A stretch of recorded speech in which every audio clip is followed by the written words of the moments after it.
Assalamualaikum warahmatullahi wabarakatuh. Nah, dalam kesempatan ini saya akan memaparkan mengenai bab sel dan jaringan. Nah, yang pertama kita bahas dalam perkuliahan hari ini adalah mengenai sel.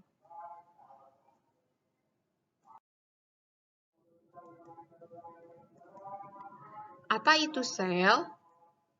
Sel merupakan unit dasar kehidupan. Dulu orang mendeskripsikan sel sebagai unit terkecil dalam kehidupan. Namun berkat kecanggihan teknologi ya, kita semua mengetahui bahwasannya ada unit yang lebih kecil lagi dibanding sel, yaitu atom. Dalam atom juga ada partikel yang namanya neutron, elektron, dan proton. Jadi ada yang lebih kecil lagi. Mungkin jika teknologi sudah berkembang, kita mungkin bisa menemukan hal yang lebih kecil lagi. Nah, makanya kalau sekarang sel itu diartikannya sebagai unit dasar ya, bukan lagi unit terkecil dalam suatu makhluk hidup. Setiap organisme hidup tersusun atas sel, yaitu suatu ruangan kecil yang dikelilingi oleh membran dan berisi cairan atau larutan kimia yang pekat. Sel mengandung 4 molekul organik utama. Yang pertama adalah gula atau senyawa karbohidrat, yang merupakan sumber makanan sel. Yang kedua asam lemak, yang merupakan komponen dari membran sel. Ada asam amino, yang merupakan subunit dari protein, dan nukleotida merupakan subunit dari DNA dan RNA yang merupakan materi genetik. Nah, bisa kita lihat ya, di setiap makhluk hidup intinya yang merupakan molekul organik utama atau metabolit primer, jadi senyawa utama yang sangat dibutuhkan untuk keberlangsungan hidup suatu makhluk hidup itu terdiri pasti dari golongan karbohidrat, lemak, protein, dan asam nukleat untuk menyimpan materi genetik.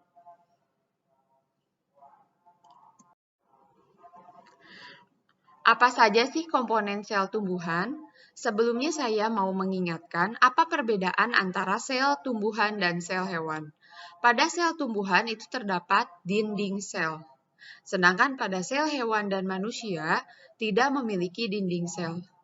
Makanya sel tumbuhan itu kan rigid ya. Jadi kalau kita pegang itu nggak bisa kayak elastis gitu. Beda dengan sel manusia ya, ketika kita memegang kulit kita ini bisa berubah bentuk kan, nggak rigid. Karena sel kulit manusia atau sel tubuh manusia itu nggak punya dinding sel. Pada tumbuhan, dinding sel ini terdiri dari dinding primer, dinding sekunder, dan lamela tengah. Terus ada bagian protoplas. Protoplas ini adalah bagian sel tumbuhan tanpa dinding sel, disebutnya protoplas. Nah, di dalam protoplas ini ada organel protoplasma dan non-protoplasma. Apa itu organel? Organel itu adalah bagian-bagian sel ya, yang terdapat dalam sel. Namanya organel. Di protoplasma itu terdapat sitoplasma, inti, dan organel-organel lain.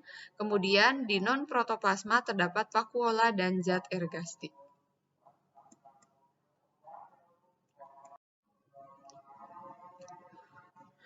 Sekarang kita membahas mengenai dinding sel tumbuhan. Nah, bahan dinding disekresikan sel. Ya. Bahan dinding yaitu berupa selulosa, itu adalah hasil sekresi dari sel itu sendiri. Organel yang berfungsi mensekresikan selulosa adalah vakuola.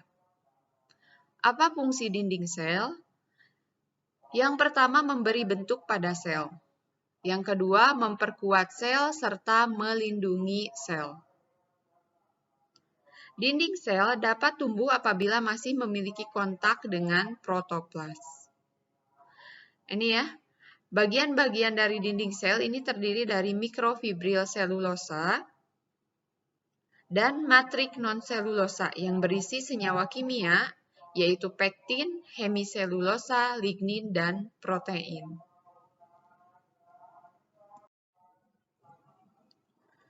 Nah, di bagian-bagian dinding sel ada dinding sel primer. Dinding sel primer ini ya, yang paling luar, merupakan dinding sel yang pertama kali terbentuk. Kemudian ini ada lamela tengah. Lamela tengah adalah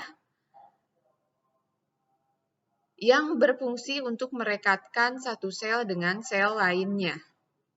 Jadi dia berada di antara dinding sel primer di antara dua sel. Jadi kan ini kan ada dinding sel primer, lamela tengah ya.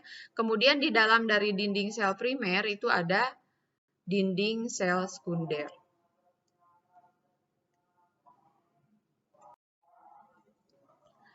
Untuk dinding sel sekunder terbentuk pada bagian dalam dari dinding primer.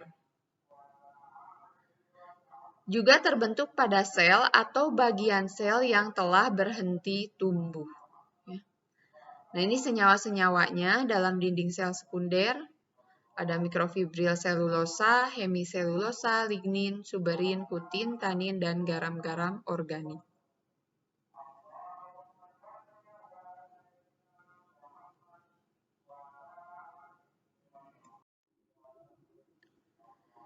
Nah, sekarang kita akan membahas, tadi kan dinding sel, sekarang adalah protoplas, yaitu bagian sel tanpa dinding sel. Nah, yang pertama kita bahas dari yang paling luar, yaitu membran plasma atau membran sel atau plasmalema, nama lainnya. Jadi dari dinding sel, kalau dinding sel itu yang paling luar, nah ke dalam dikit ada bagian membran plasma. Apa itu membran plasma? Merupakan pembatas sel maupun organel di dalam sel. Dia melingkupi sel, inti, dan organel. Sifatnya adalah selektif permeable, yaitu mencegah pertukaran molekul dari satu sisi ke bagian lainnya secara bebas. Juga berfungsi untuk memberikan respon terhadap rangsangan luar, yaitu transduksi sinyal. Jadi ibaratnya kalau ada ligan yang masuk ya atau benda yang akan masuk, itu harus berikatan dulu dengan reseptor yang ada di membran plasma, baru zat itu bisa masuk ke dalam sel. Makanya disebut selektif permeable, karena nggak setiap zat bisa masuk ya, bisa menembus ke dalam sel. Ya. Interaksinya interseluler, jadi ada di dalam sel. Kemudian membran plasma memperantarai interaksi antar sel dalam organisme multiseluler.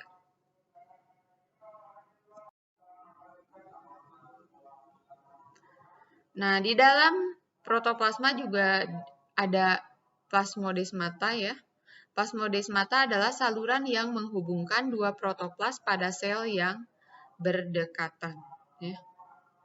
Fungsinya apa? Untuk komunikasi antar sel, menyebarkan informasi antar sel yang berdekatan, dan untuk transport materi.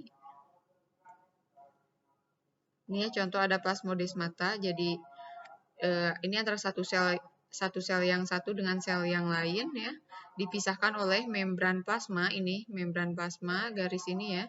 Terus ini ada kayak gerbang, itu namanya plasmodesmata ya. Jadi ada saluran untuk menghubungkan satu sel dengan satu sel yang lain. Nah, dalam protoplasma ada apa aja sih? Yang pertama sitoplasma. Sitoplasma itu adalah cairannya ya. Jadi bagian dari protoplas, larutan dengan komponen utama air. Kalau kita misalkan dalam tubuh kita itu ya kayak darah ya, tapi ini ada di dalam sel. Jadi di dalam sel juga mayoritas itu terdiri dari cairan. Namanya adalah sitoplasma. Dalam sitoplasma ini ada sitoskeleton ya. Sitoskeleton ini fungsinya untuk membentuk sel, memegang organel tersusun atas filamen protein yang terdiri dari mikrofilamen dan mikrotubul. Jadi diibaratkan kalau dalam organ tubuh kita itu sitoskeleton itu seperti rangka dan otot ya. Jadi kan bagaimana suatu organ itu bisa tetap ada di tempatnya, kenapa jantung kita tetap ada di situ gitu, kenapa lambung, usus kita tetap ada di situ, karena ada otot dan rangka ya, tulang yang mensupport organ tersebut. Nah, kalau dalam sel, kenapa organel dalam sel itu bisa tetap berada di tempatnya? Karena adanya mikrofilamen dan mikrotubul ya, yang mensupport organel tersebut agar tetap berada di tempatnya. Nah, kemudian organel lainnya ada inti atau nukleus ya. Inti ini adalah ya inti sel ya. Di sini tersimpan materi genetik. Jadi di sini akan terjadi peristiwa-peristiwa yang berhubungan dengan perbanyakan kromosom atau pembelahan sel ya. Perbanyakan sel dalam suatu tumbuhan itu sumber materi genetiknya berasal dari inti sel. Nah, ini adalah organel khas ya, organel khas dalam tumbuhan. Ada plastida. Jadi kalau di hewan, manusia kita nggak punya plastida. Plastida ini ada yang jenisnya macam-macam, ada kloroplas ya. Kloroplas ini fungsinya untuk fotosintesis. Ya. Secara struktur dia dibungkus oleh suatu seludang yang terdiri atas dua membran, mengandung klorofil dan memiliki ribosom dan DNA sendiri. Jadi dalam kloroplas itu bisa terjadi perbanyakan materi genetik karena dia punya DNA sendiri. Nah, yang kedua jenis plastida yang lain adalah kromoplas ya. Kromoplas ini dia menyimpan pigmen karotenoid yang tidak larut air sehingga warnanya orange ya. Karena menyimpan pigmen karotenoid. Dan yang ketiga, jenis plastida yaitu ada leukoplas, plastida yang tidak berpigmen. Macam-macam leukoplas itu ada yang amiloplas, jadi plastida yang berfungsi untuk menyimpan pati, ada proteinoplas, plastida yang bersifat untuk menyimpan protein, dan elaioplas, plastida yang berfungsi untuk menyimpan lemak.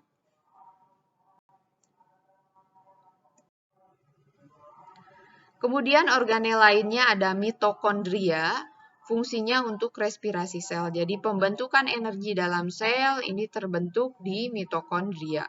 Ya. Nah, mitokondria ini memiliki membran ganda, jadi ada membran dalam dan membran luar. Bagian membran dalam, kristae, ya, yang ini yang bentuknya seperti usus nih, kristae, terbentuk matriks yang terutama terdiri atas protein. Dan di membran luarnya memiliki DNA dan menyediakan ATP atau energi untuk metabolisme. Selanjutnya ada retikulum endoplasma. Nah, retikulum endoplasma ini adalah sistem yang terdiri atas dua lapis membran yang melingkupi ruang sempit di antara keduanya.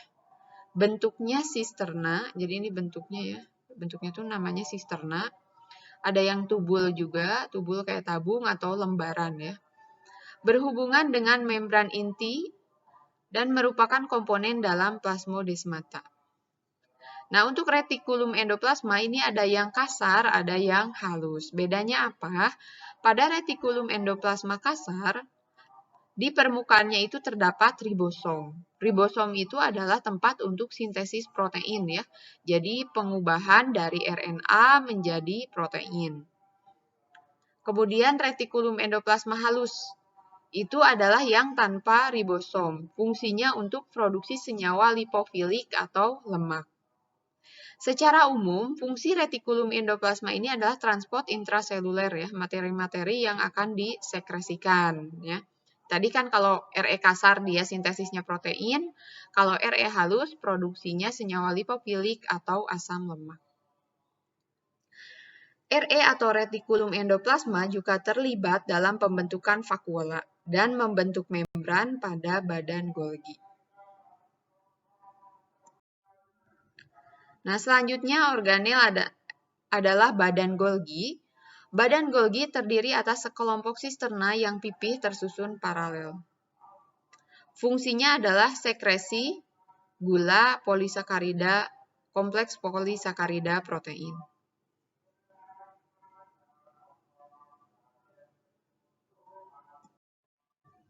Kemudian ada ribosom ya. ribosom. Ribosom ini tersusun atas protein dan RNA.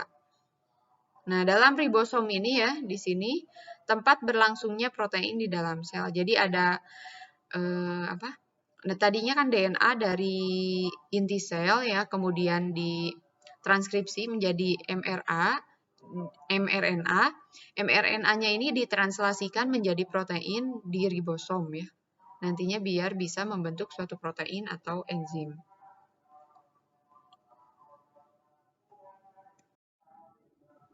Nah, untuk komponen non-protoplasma ada vakuola. Vakuola ini adalah tempat penyimpanan senyawa dan makromolekul sementara. Di antara beberapa komponennya bisa bersifat toksik. Ya. Tumbuhan tidak mempunyai sistem ekskretoris, jadi buat untuk pengeluaran senyawa-senyawa toksik. Ya. Makanya senyawa-senyawa byproduct atau hasil dari metabolisme ini disimpan di vakuola. Membran yang mengelilingi vakuola disebut tonoplas. Ya. Ini ya, bagian tonoplas mengandung sistem transport aktif sehingga air masuk dengan cara osmosis. Vakuola merupakan tempat penghancuran senyawa tertentu oleh enzim hidrolase. Jadi di sini ada istilahnya sampah lah ya, hasil-hasil metabolisme disimpan di vakuola, tapi di vakuola sendiri itu ada enzim namanya hidrolase ya untuk menghancurkan senyawa-senyawa hasil metabolisme tersebut. Nah, yang pembahasan selanjutnya mengenai senyawa ergastik ya. Senyawa ergastik adalah senyawa hasil metabolisme yang disimpan di dalam sel. Macam-macamnya banyak. Nah, yang paling sering kita gunakan, terutama dalam dunia farmasi sebagai pengisi tablet ya adalah pati. Pati ini tersimpan di plastida jenis amiloplas ya. Ini kan pati banyak dipakai ya, amilum, manihot, tritisi, orizae gitu kan. Pati-pati ini banyak digunakan untuk amilum ya, banyak digunakan untuk pengisi atau eksipien dalam produksi sediaan tablet. Terus ada lagi inulin gitu ya, ada yang tersimpan di vakuola.